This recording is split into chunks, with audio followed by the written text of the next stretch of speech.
You see this thing? You're probably doing it wrong. What? Get up and get down, get up and get down.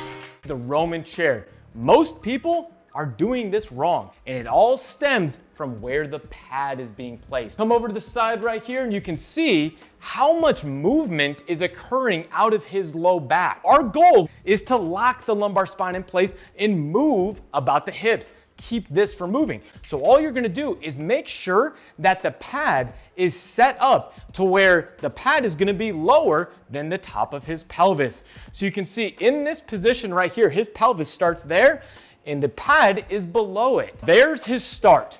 He's only going to lower into the point at which this stays stable. Any lower, about right there, that's his end point, and then he's gonna come back up.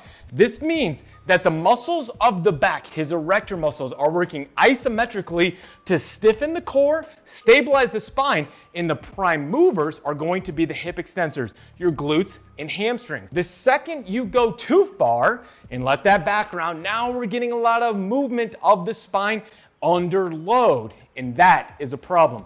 I don't want you to fear back flexion, but understand that when we flex the back under load, over time it just creates a situation that can increase risk of injury. So for most people, the best practice is to save your back flexion for low load situations. And when you're using this under load, you're gonna make sure that your back only goes to the position it can while maintaining a flat position and move about your hips. So when you're in the bottom position, you're gonna feel your glutes, you're gonna feel stretch in your hamstrings, and that is how you perform the hip extension machine on the Roman chair.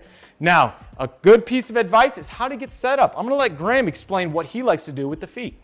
One of the things you want to think about is the feet and the glutes are engaged. They work together, right? You would never be using your glutes if your feet weren't part of the equation. So when you're here, a lot of times people will try to create extra tension by pulling their toes off the back. So they'll kind of get here and they'll lift their toes up, or their feet will rotate and turn out because they're trying to get those glutes to engage.